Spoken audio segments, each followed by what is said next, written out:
అయ్యప్ప స్వాముడితో పాటు నేను కూడా భజనలు చేస్తూ ఉండేవాడు. నేను చెప్పాను కదా, మేము పద్మశాలి వాళ్ళమని చెప్పాం కదా. మా ఊర్లో ఒక యేసు ప్రభు వారి కోసం ఒక తప్పుడు అవగాహన ఏంటంటే, యేసు ప్రభు వారు తక్కువ కులానికి చెందినటువంటి దేవుడు. నా అక్క వంట చేస్తుంది కిరోసిన్ స్టవ్ మీద.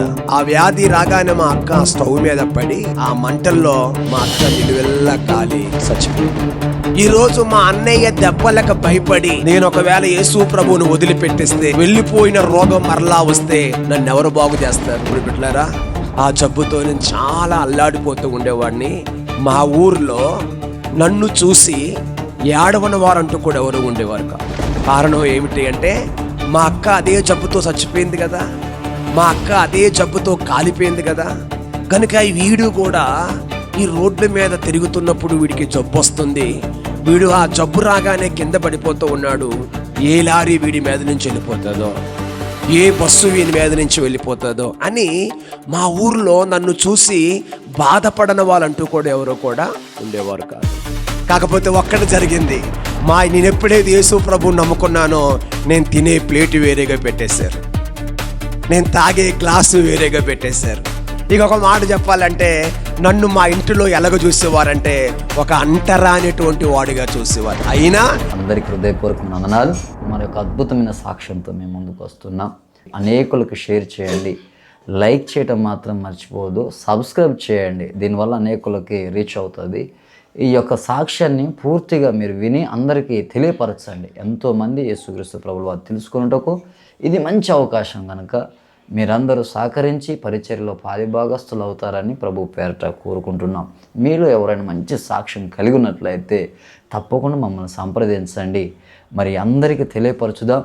మీ సాక్ష్యాన్ని కూడా ఈ విధంగా మరి ఛానల్లో మరి అనేకులు చూసేటట్టుగా మరి ప్రసారం చేద్దాం. కాబట్టి మమ్మల్ని సంప్రదించండి. మా కొరకు, ఈ పరిచర్య కొరకు ప్రార్థించండి. దేవుడు మిమ్మల్ని, మీ కుటుంబాలను దీవించి ఆశీర్వదించును గాక. అందరికీ దేవుని బిడ్డలారా, నా పేరు ప్రసాద్. మాది సొంతం విజయనగరం జిల్లా కొత్త వలస మండలం రాజపాత్రునిపాలెం అనే ఒక గ్రామం అన్నమాట. ఆంధ్రప్రదేశ్లో విజయనగరం జిల్లా కొత్త వలస అనే మండలం, రాజపాత్రునిపాలెం అనే గ్రామం. మేము ఆ గ్రామానికి చెందినటువంటి వాళ్ళం. మా అమ్మా నాన్నకి మేము 8 మంది సంతానం. మేము కులానికి పద్మశాలి కుటుంబానికి చెందినటువంటి వాళ్ళం. మా ఇంటి పేరు కొప్పల. నా పేరు కొప్పల ప్రసాద్ అంటారు. మా గోత్రం మార్కండేయ గోత్రం అని ఆ గోత్రానికి చెందినటువంటి వాడినమాట. అయితే నాకు చిన్నప్పటి నుండి కూడా దేవుడంటే చాలా భక్తి ఉండేది. దేవుడంటే చాలా భక్తి ఉండేది. డిసెంబర్ మాసం వచ్చిందంటే అయ్యప్ప స్వాముడితో పాటు నేను కూడా భజనలు చేస్తూ ఉండేవాడిని. అలాగనే నవంబర్ మాసం వచ్చిందంటే కార్తీక సోమవారాలని వస్తాయి. ఈ కార్తీక సోమవారాల్లో ప్రతి సోమవారం శివుని కోవులకి వెళ్ళి ఆ కోవుల చుట్టూ కూడా తిరిగి ఆ రోజు మా అమ్మ నన్ను ఉపవాసం కూడా ఉంచేది. ఈ కార్తీక సోమవారాలు అయిపోయినటువంటి ఆ ముగింపులో ఈ స్త్రీలందరూ ఏం చేస్తారంటే, ఆ కార్తీక మాసానికి ముగింపు పలకడానికి అరటి మట్టల్లో నూనె పోసి, ఆ నూనెలో దేవుని బిడ్డలారా ఒత్తులు వెలిగించి నీళ్ళల్లో వదిలిపెడతారన్నమాట. అది వాస్తవంగా స్త్రీలే ఆ భక్తి చేస్తారు. కానీ నేను దేవుని మీద ఉన్నటువంటి భక్తితో నేను కూడా మా అక్కలతో పాటు వెళ్ళి ఆ దీపాలు వెలిగించడం, ఆ మట్టల్లో నూనెలు పోయడం, ఇలాంటివన్నీ కూడా చేస్తూ ఉండేవాడిని. ఈ విధంగా భక్తి మా ఇంట్లో దేవునికి నైవేద్యం పెట్టి, గంట కొట్టి నైవేద్యము పెట్టి, ఆ తర్వాత మాత్రమే ఏదైనా పని మా అమ్మగారు చేసేవారు అన్నమాట. ప్రతిరోజు కూడా స్నానం చేసి ఆ తడి బట్టలతోటే దేవుని మూలకు వచ్చి, దేవుని యొక్క ఫోటోలుగా ఉన్నటువంటి ఆ స్థలాలకు వచ్చి మా అమ్మగారు అలాగ చేసి గంట కొట్టి నైవేద్యం పెట్టి మొక్కిన తర్వాతే ఏదైనా పని చేసేవారు. ఆ భక్తే మాకు కూడా మా అమ్మగారు నేర్పారు. కానీ దేవుని బిడ్డలారా, మా జీవితం యొక్క పరిస్థితి ఏంటంటే, ఎప్పటి నుండో, అది ఎప్పటి నుండి వస్తుందో తెలియదు కానీ, మా కుటుంబంలో ఒక భయంకరమైనటువంటి వ్యాధి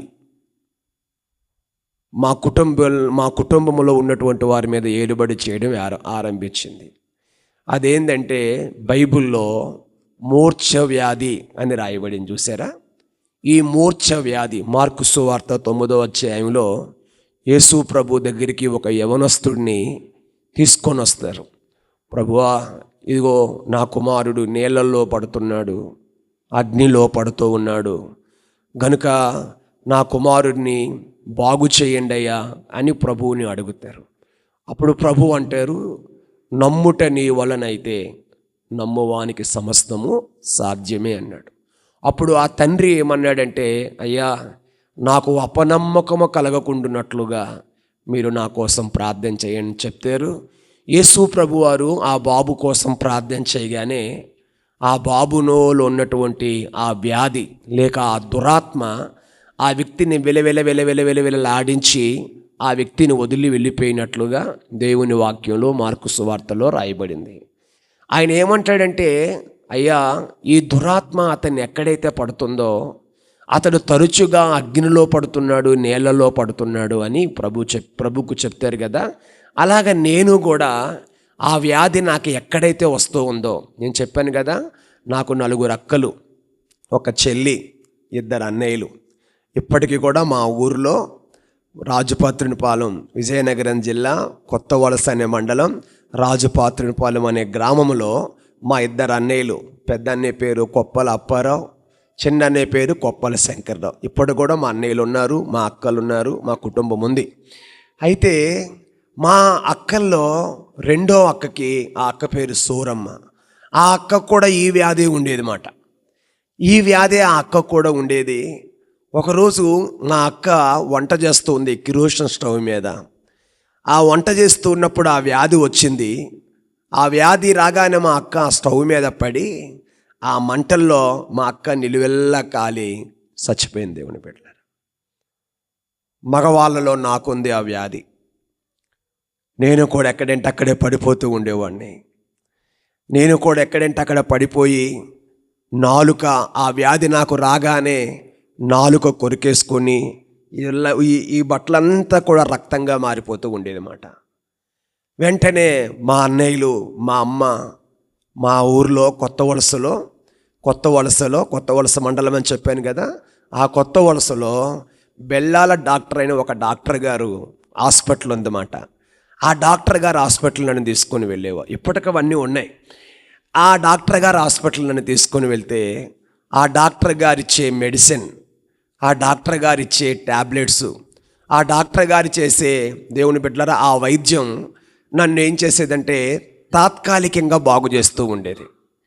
ఆ మెడిసిన్ పవర్ నా బాడీలో ఉన్నంత కాలం, ఆ మెడిసిన్ యొక్క శక్తి నా శరీరంలో ఉన్నన్ని రోజులు నాకు ఆ వ్యాధి వచ్చేది కాదు. ఎప్పుడైతే ఆ మెడిసిన్ పవర్ తగ్గిపోయి, ఎప్పుడైతే ఆ మెడిసిన్ ఆ బలమంతా కూడా పోయేదో, మళ్ళీ వెంటనే నాకు ఆ రోగం వచ్చేసేది. మళ్ళా కింద పడిపోవడం, కొట్టుకోవడం, నాలుక కొరికేసుకోవడం, ఇదంతా కూడా రక్తం రావడం. ఎన్ని ఇంగ్లీష్ మెడిసిన్స్ వాడినా కూడా ఆ వ్యాధి అనేది తగ్గేది కాదు. ఆ తర్వాత మా అమ్మ ఏం చేసిందంటే, ఒక నాటు వైద్యుని దగ్గరికి తీసుకొని వెళ్ళింది. మా ఊరిలో నాటు వైద్యుడు ఒక ఆయన ఉన్నారు, ఆయన దగ్గరికి తీసుకొని వెళ్ళింది. ఆయన దగ్గరికి తీసుకొని వెళ్తే ఆయన ఏం చేశారంటే నా నాడి పట్టుకొని మొత్తం చూశాడు. చూసి ఆయన ఏమన్నాడంటే, అమ్మా,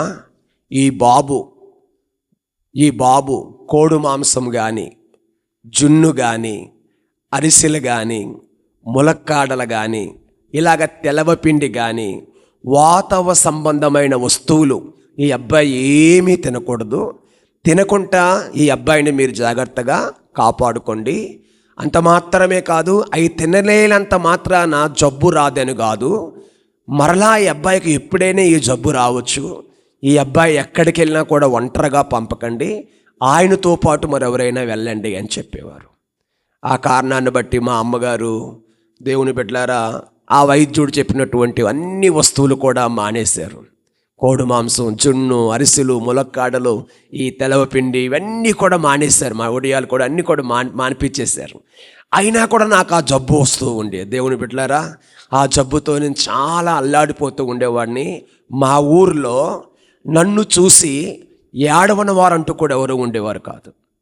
కారణం ఏమిటి అంటే, మా అక్క అదే జబ్బుతో చచ్చిపోయింది కదా, మా అక్క అదే జబ్బుతో కాలిపోయింది కదా, కనుక వీడు కూడా ఈ రోడ్ల మీద తిరుగుతున్నప్పుడు వీడికి జబ్బు వస్తుంది, వీడు ఆ జబ్బు రాగానే కింద పడిపోతూ ఉన్నాడు, ఏ లారీ వీడి మీద నుంచి వెళ్ళిపోతుందో, ఏ బస్సు వీని మీద నుంచి వెళ్ళిపోతుందో అని మా ఊర్లో నన్ను చూసి బాధపడని వాళ్ళంటూ కూడా ఎవరో కూడా ఉండేవారు కాదు. అలాంటి దినాల్లో దేవుని బిడ్డలారా, మా ఊర్లో జోసఫ్ గారు అని, దేవుని బిడ్డలారా, ఆ రోజుల్లో నేను చెప్పేది 1996 సంవత్సరంలో జరిగిన విషయం మీకు చెప్తూ ఉన్నా. మా ఊర్లో జోసఫ్ గారు అని ఆయన ట్యూషన్ సెంటర్ ఓపెన్ చేసేవారు. కృపా ట్యూషన్ సెంటర్ అని ఓపెన్ చేశారు. ఆ దినాల్లో దేవుని బిడ్డలారా, స్కూల్కి వెళ్ళి వచ్చిన తర్వాత సాయంత్రం 4 నుండి 6 వరకు కూడా వారు ట్యూషన్ చెప్తూ ఉండేవారు. ఈ రోజున ఆయన గొప్ప దైవజనులయ్యి మా ఊర్లోనే ఒక ప్రవక్తగా, ప్రపంచవ్యాప్తిగా దేవుని సేవలో ఆయన ఈ రోజుకి కూడా దేవుని సేవలో వారు వాడబడుతూ ఉన్నారు. ఆయన దగ్గరికి నేను ట్యూషన్కి వెళ్తూ ఉండేవాడిని. వెళ్ళి దేవుని బిడ్డలారా, ఆయన చెప్పే పాఠాలు వింటూ ఉండేటప్పుడు ఆయన ఏం చేస్తూ ఉండేవారంటే, ఈ లెసన్స్ మధ్యలో, ఈ పుస్తకాల్లో ఉన్నటువంటి లెసన్స్ మధ్యలో బైబిల్లో ఉన్న స్టోరీలు చెప్తూ ఉండేవాడు. మోషే చరిత్ర, దావీదు చరిత్ర, ఈ చరిత్రలన్నీ కూడా చెప్తూ ఉండేవారు అన్నమాట. చెప్తూ ఉన్నటువంటి ఆ క్రమంలో దేవుని బిడ్డలారా, యేసు ప్రభువారంటే నాకు ప్రేమ కలిగింది. అరే, యేసు ప్రభువారు ఇంత గొప్ప దేవుడా అని ఆశ కలిగి ఒకరోజు స్కూల్ సెలవుగా ఉన్నప్పుడు నేను, నాతో పాటు ఒక 15 మంది ఆయన దగ్గరికి వెళ్ళి, అయ్యా ఈరోజు స్కూల్ సెలవు ఉంది కదా, ట్యూషన్ సెంటర్ కూడా ఈరోజు సెలవే కదా, మాకు అచ్చం బైబిలే చెప్పండి అని వారి దగ్గర కూర్చుంటే, ఆయన దేవుని బిడ్డలారా యేసు ప్రభువారి యొక్క చరిత్రని చాలా స్పష్టంగా చెప్పారు. మొట్టమొదటగా నన్ను ఆకట్టుకున్న విషయం ఏంటంటే, యేసు ప్రభువారు చరిత్ర కలిగిన దేవుడు. ఆయన పుట్టిన తర్వాత క్రీస్తు శకం అన్నారు, ఆయన పుట్టక ముందు క్రీస్తు పూర్వము అన్నారు అని చెప్తూ, ఈ ప్రపంచంలో దేవీ దేవతలుగా పిలువబడ్డవారు చాలామంది ఉన్నారు. కానీ వారు ఎప్పుడు పుట్టారు, వారు ఎప్పుడు చనిపోయినారు, వారికంటూ ఒక చరిత్ర లేదు. కానీ యేసు ప్రభు వారు మాత్రం చరిత్ర కలిగినటువంటి దేవుడు. ఆయన పుట్టిన తర్వాత ప్రపంచ చరిత్ర 2 భాగాలైంది అని చెప్పి, ఆయన పుట్టి ఈ భూమి మీద 33.5 సంవత్సరాలు బ్రతికి, చివరి 3.5 సంవత్సరాల్లో కూడా ఆయన సేవ చేసి, ఆ సేవలో గుడ్డి వారికి కళ్ళిచ్చాడు ఆయన, మోగవారికి మాటలిచ్చాడు ఆయన, పక్షవాతం చేత బాధపడుతున్నటువంటి వారిని ఆ రోగం నుంచి విడిపించాడు. ఎవరు ఏ ఆపదల్లో ఉన్నా కూడా ఆ ఆపదల్లో ఉన్నటువంటి వారందరినీ కూడా ఆయన విడిపించాడు. అలాగ విడిపించడం మాత్రమే కాదు, ఆయన మనుషులు చేసిన పాపాల కోసం రక్తాన్ని కార్చాడు. ఆయన రక్తం ద్వారాగా మనిషి యొక్క జన్మ కర్మ పాపము క్షమించబడి, మనిషి చనిపోయిన తర్వాత నరకానికి వెళ్ళకుండా పరలోకానికి వెళ్తాడు. యేసుక్రీస్తు యొక్క రక్తం మనిషి యొక్క పాపము నుండి మనిషిని విడిపించి మనిషిని పరిశుద్ధపరుస్తుంది అని బైబిల్లో రాయబడింది. యేసు రక్తము ప్రతి పాపము నుండి మనలను పవిత్రపరచును అని దేవుని వాక్యంలో రాయబడింది. ఆ కారణాన్ని బట్టి యేసు ప్రభు వారి రక్తం మనిషి యొక్క పాపాలని క్షమించి మనుషుని నీతిమంతులుగా చేస్తుంది అని చెప్పి మరలా ఏమన్నారంటే, ఆయన రక్తం కారినప్పుడు ఒళ్ళంతా గాయాలైనాయి, చేతుల్లో గాయాలు, తలలో ముళ్ళ కిరీటం, కాళ్ళల్లో గాయాలు, తల నుండి అరికాలు వరకు కూడా యేసు ప్రభు వారికి గాయాలైనాయి. ఆయన గాయాల ద్వారాగా మనిషికున్న రోగం, ఏ రోగమైనా కూడా స్వస్థత కలుగుతుంది అని బైబిల్లో రాయబడింది. ఆయన పొందిన దెబ్బల చేత మీరు స్వస్థత నొందితిరి అని బైబిల్లో రాయబడింది. గనుక యేసు ప్రభు వారిని నువ్వు దేవునిగా నమ్మి, యేసు ప్రభు వారి యొక్క రక్తం ద్వారా నా పాపాలు క్షమించబడతాయని నమ్మి, యేసు ప్రభు వారి రక్తం కార్చినప్పుడు ఒళ్ళంతా గాయాలైనాయి కదా, ఆ గాయాల ద్వారాగా నేను బాగవుతాను అని ఒకవేళ నువ్వు నమ్మగలిగితే నీ రోగమంతా కూడా యేసు ప్రభు వారు బాగు చేస్తాడు అని ఆ జోసెఫ్ గారు 96వ సంవత్సరంలో నాకు యేసు ప్రభు యొక్క త్యాగం కోసం చెప్పడం జరిగింది. దేవుని బిడ్డలారా, ఎప్పుడైతే ఆయన అలాగ చెప్పారో ఆ రోజు నుండి నేను దేవుని మందిరానికి వెళ్ళడం ఆరంభించాను. దేవుని మందిరానికి వెళ్ళి దేవుని మాటలు వినడం ఆరంభిస్తే, నా ప్రియమైన దేవుని బిడ్డలారా, ఏ రోజైతే నేను దేవుని మందిరానికి వెళ్ళి యేసయ్య నిజమైన దేవుడు అని నేను తెలుసుకొని, ఆ దేవుని ద్వారాగానే ఈ ప్రపంచం అంతా కూడా 2 భాగాలైంది అని నేను తెలుసుకొని, ఏ రోజైతే దేవుని మందిరానికి వెళ్ళడం ఆరంభమైందో, మీరు నమ్మండి, నేను మా ఊరు చెప్పాను, మా జిల్లా చెప్పాను, నా మండలం చెప్పాను, నా గ్రామం చెప్పాను. ఒకవేళ మీకు అనుమానం అనిపిస్తే మా ఊరికి వెళ్ళి అడగొచ్చు. ఏ రోజైతే నేను యేసు ప్రభువుని దేవునిగా మనస్ఫూర్తిగా నమ్ముకోగలిగానో ఆ రోజు నుండి యేసు ప్రభువారు నా సమస్త రోగాన్ని కూడా బాగు చేశాడు. దేవుని బిడ్డ, హల్లెలూయా, హల్లెలూయా, హల్లెలూయా, హల్లెలూయా. నా సమస్త రోగం, బైబిల్ ఎంత సత్యం అంటే, ఆయన పొందిన దెబ్బల చేత మీరు స్వస్థత నొందుతారని రాయబడింది కదా. నిజంగా యేసయ్య నేను నమ్ముకున్న దేవునిగా, నిజంగా యేసయ్య దేవుడిని నాకు అర్థమయ్యి ఆయన మందిరానికి వెళ్ళి పరిశుద్ధులతో సహవాసం చేసినటువంటి అదిగో ఆ రోజు నుండి ఈ రోజు వరకు కూడా నాకు ఆ రోగం లేకుండా మాత్రమే కాదు, దాదాపుగా నేను 50 ఏండ్ల వరకు దగ్గరికి వస్తూ ఉన్నాను. దేవుని బిడ్డలారా, ఈ రోజుకి కూడా నాకు ఒక బీపీ లేకుండా, ఒక షుగర్ లేకుండా, తల నుండి అరికాలు వరకు కూడా నా దేవుడు నన్ను ముట్టి స్వస్థపరిచాడు. ఎప్పుడైతే యేసయ్య దేవుడు నన్ను ముట్టాడో, ఎప్పుడైతే ఆయన నన్ను స్వస్థపరిచాడో ఆ రోజు నుండి కూడా నేను ఆయన కోసం సాక్షిగా బతకాలి అనుకునేవాడిని. ప్రతి ఆదివారం దేవుని మందిరానికి వెళుతూ ఉండేవాడిని.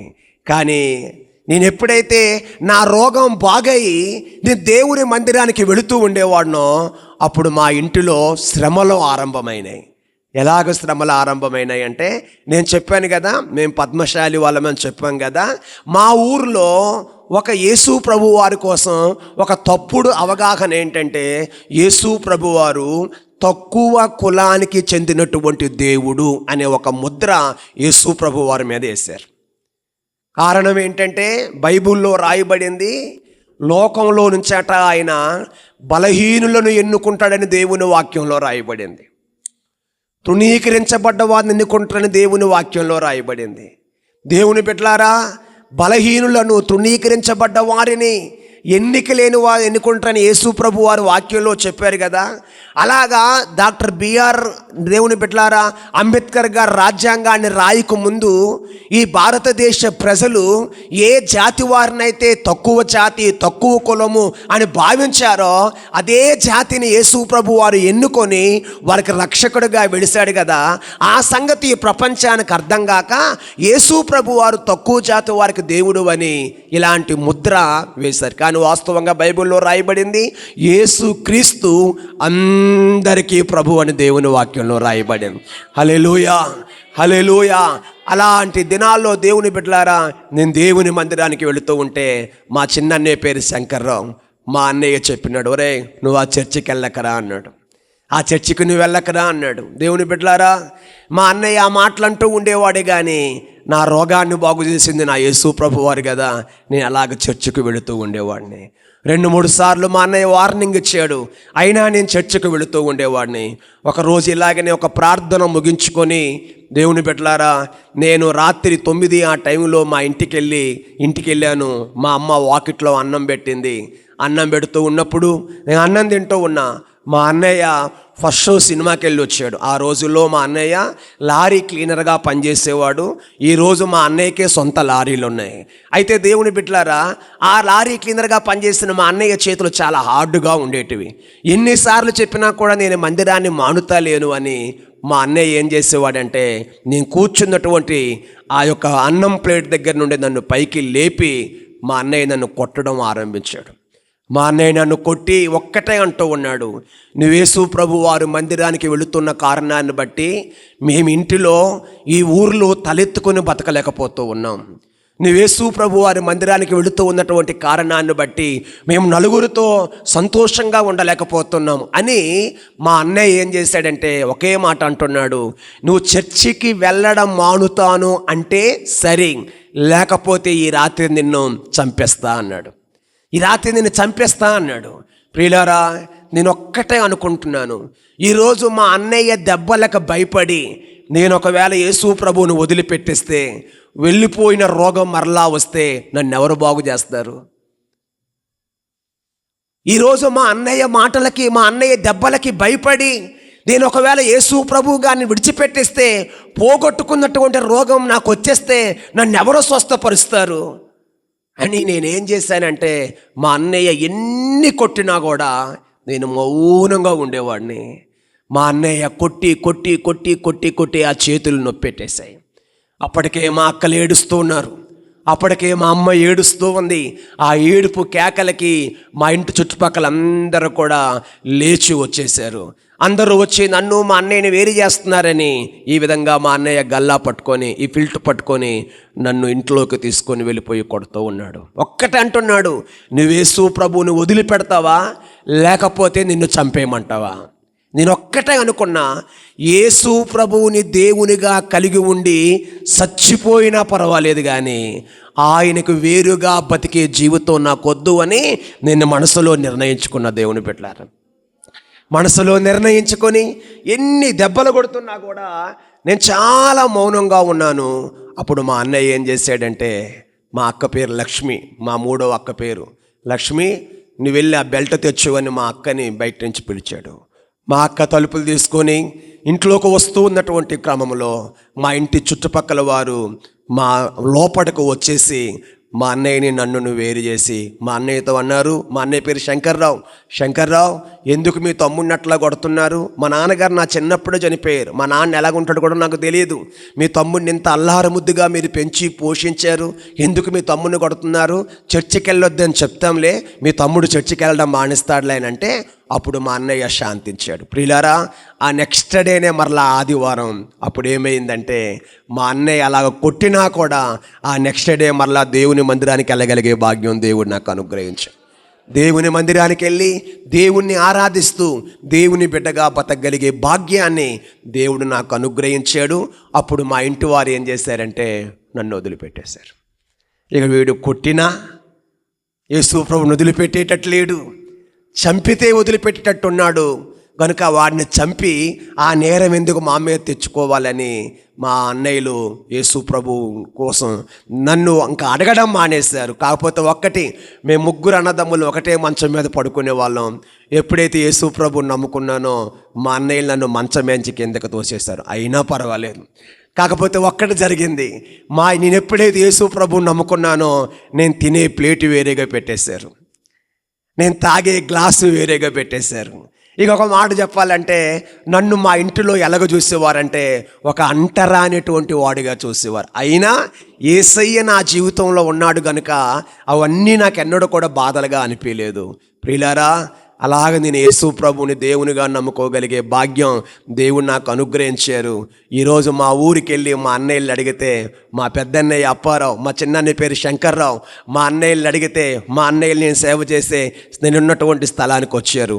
మా అన్నయ్యలు అడిగితే ఎవరే మీ ప్రసాద్ ఎలాగొన్నాడు అని అంటే మా అన్నయ్యలు ఇచ్చే సాక్ష్యం ఏంటంటే, మా తమ్ముడు యేసు ప్రభువు నమ్ముకున్నందుకు బాగుపడ్డాడండి అని. ఏ అన్నయ్యలైతే చేతితో కొట్టారో, ఏ అన్నయ్య అయితే చంపిస్తా అన్నాడో ఆ అన్నయ్యే ఏమని సాక్ష్యం ఇస్తున్నాడంటే, మా తమ్ముడు యేసు ప్రభువు నమ్ముకున్నందుకు వాడు ఏమైనాడంటే బాగుపడ్డాడు సార్. కారణం ఏంటంటే మా పెద్దక్క కొడుకు, ఆ అబ్బాయి పేరు భాస్కర్ రావు, ఆయన ఇండియన్ ఆర్మీలో బార్డర్ పోలీసుగా పనిచేస్తున్నాడు అన్నమాట. వాడు యేసు ప్రభువు నమ్ముకోలే, వానికి ఇదే సొమ్మరోగం ఉంది దేవుని బిడ్డలారా, వానికి ఇదే సొమ్మరోగం ఉంది. దాదాపు నెలకు ఒక 70,000 నుంచి 90,000 జీతం ఉంది ఆయనకి. వానికి ఇదే సొమ్మరోగం ఉంది. యేసు ప్రభు నమ్ముకో అంటే నమ్ముకుంటా లేడు. ఎన్ని మందులో వాడుతున్నాడు, కానీ ఆ మందులుగానే జబ్బుగానే ఉంది. ఈరోజు ఆ వ్యక్తిని చూస్తున్నారు, నన్ను చూస్తున్నారు. మా ఇంటి వారు కానీ మా ఊరు వారు కానీ చెప్పే సాక్ష్యం ఏంటంటే, ఈ ప్రసాదు అనేవాడు బాగుపడ్డాడంటే యేసు ప్రభు నమ్ముకున్నందుకే బాగుపడ్డాడు. దేవునికి మహిమ కలుగును గాక. అలాగా దేవుని బిడ్డలారా, యేసు ప్రభు వారు నన్ను బాగు చేశాడు. ఆయన పొందిన దెబ్బల ద్వారాగా నేను స్వస్థత పొందుకున్నాను, నేను ఆరోగ్యవంతుడినయ్యాను. ఈరోజు నా జీవితంలో ఆయనకి సాక్షిగా నిలవబడే భాగ్యం దేవుడు నాకు అనుగ్రహించాడు. ఎవరైతే నా తోటి వారు మా ఊరిలో యేసు ప్రభువును నమ్మలేనటువంటి వారు నా స్నేహితులు ఉన్నారో, ఈరోజు వారు త్రాగుబోతులు అయిపోయారు. ఈరోజు వారు చెడు వ్యసనాలకి బానిసైపోయినటువంటి వాళ్ళు అయిపోయారు. కానీ యేసు ప్రభువుని నమ్మిన నేను ఆ అన్ని చెడు వ్యసనాలకి దూరంగా ఉండి ఒక పరిశుద్ధమైనటువంటి యేసు ప్రభు వారికి సాక్షిగా ఒక పరిశుద్ధ జీవితం జీవించడానికి ఒక అవకాశం నాకు దొరికింది. ఎందుకొరకు అంటే యేసు ప్రభు దేవుడిని నాకు అర్థమైనందుకు మాత్రమే దొరికింది. దేవుని బిడ్డలారా, హల్లెలూయా. కనుక నేను చెప్పగలిగే మాట ఏంటంటే, 96వ సంవత్సరంలో యేసు ప్రభువుని దేవునిగా నమ్ముకున్నటువంటి ఆ క్షణాన్న నా రోగమును బాగు చేసిన దేవుడు.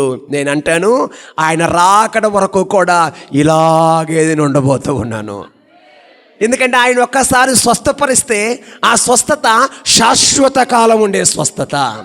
ఆయన ఒకసారి ఆరోగ్యాన్ని ఇస్తే ఆ ఆరోగ్యం శాశ్వత కాలం ఉండే ఆరోగ్యం. ఆయన ఒక్కసారి మేలు చేస్తే ఆ మేలు శాశ్వత కాలం ఉండే మేలు. యేసు ప్రభు వారు గొప్ప దేవుడు. అందుకే నేను ఆయన దేవునిగా నమ్ముకోగలిగే భాగ్యం దేవుడు నాకు దయచేశాడు. ఇది నా వ్యక్తిగతమైన సాక్ష్యం. ఆ తర్వాత దేవుని బిడ్డలారా, 98వ సంవత్సరంలో నా జీవితంలో ఏం జరిగిందంటే, నేను ఒకవేళ యేసు ప్రభువు నమ్ముకోకపోతే ఏనాడో చచ్చిపోయేవాడిని. కానీ నా జీవితాన్ని యేసు ప్రభుకు సమర్పించుకున్న, ప్రభువా నన్ను బతికించావు కదా, ఇక నేను నీ కొరకే బతుకుతానయ్యా అని యేసు ప్రభుకు సమర్పించుకుంటే, అప్పుడు యేసయ్య నాతో మాట్లాడాడు. మోషేకు తోడై ఉన్నట్లుగా నేను నీకు తోడై ఉంటాను, నువ్వు వెళ్ళి నా సేవ చేయని అన్నాడు. 98వ సంవత్సరంలో మా ఇల్లు, మా ఆస్తి, నాకున్న సమస్తాన్ని కూడా వదిలిపెట్టేసి నేను మహబూబ్ నగర్ జిల్లా జడ్చర్ల అనే ప్రాంతంలో అపోస్తులుడు జిఆర్ పురుషోత్తం గారని ఐపీసీ ప్రెసిడెంట్గా దేవుని పనిచేసిన దేవుని దాసులు పురుషోత్తమయ్య గారు ఉండేవారు. వారి దగ్గర నేను బైబిల్ ట్రైనింగ్ చేశాను. 2 సంవత్సరాలు బైబిల్ ట్రైనింగ్ చేశాను. ఆ ట్రైనింగ్ అయిన తర్వాత 2000 సంవత్సరం డిసెంబర్ 15వ తారీఖున జిఆర్ పురుషోత్తమయ్య గారు నాకు వివాహం చేశారు. నాకు 2 పాపలు. ఒక పాప బీఎస్సీ నర్సింగ్ చేస్తుంది నిమ్స్లో, మరొక పాప స్కూల్లో చదువుతూ ఉంది. నేను, నా భార్య, నా పిల్లలు మేమందరం కలిసి నిజామాబాద్ జిల్లా బోధన్ అనే ప్రాంతంలో ఈరోజు దేవుని సేవలో ఉండగలిగే భాగ్యము దేవుడు నాకు ఇచ్చినందుకు నేను దేవుణ్ణి స్తుతిస్తూ ఉన్నాను. ఇది నా వ్యక్తిగతమైన సాక్ష్యం. కనుక నా కోసం, నా కుటుంబం కోసం మీరు ప్రార్థన చేయాలని నేను కోరుతూ ఉన్నాను. నన్ను స్వస్థపరిచిన దేవుడు, ఈ సాక్ష్యం విన్నటువంటి వారు ఎవరైనా కావచ్చు, మీరు ఏ వ్యాధిలో ఉన్నా, మీరు ఏ బాధలో ఉన్నా, ఎలాంటి డాక్టర్ల చేత నయము కాని రోగంలో ఉన్నా, నేను చెప్పే సాక్ష్యం ఏంటంటే, నన్ను స్వస్థపరిచిన దేవుడు, నేను నమ్ముకున్న యేసుక్రీస్తుని దేవునిగా మీరు నమ్మగలిగితే నన్ను బాగు చేసిన దేవుడు మిమ్మల్ని కూడా బాగు చేయబోతూ ఉన్నాడు. నన్ను స్వస్థపరిచిన దేవుడు మిమ్మల్ని స్వస్థపరచబోతూ ఉన్నాడు. కేవలం యేసు ప్రభువుని మీరు నమ్మితే చాలు, నమ్మితే మీరు దేవుని మహిమను చూడబోతూ ఉన్నారు. దేవుడి ఈ సాక్ష్యమును దీవించునుగాక. ఆమేన్, ఆమేన్, హల్లెలూయా. అందరం దేవునికి స్తోత్రం చెప్దాం. హల్లెలూయా.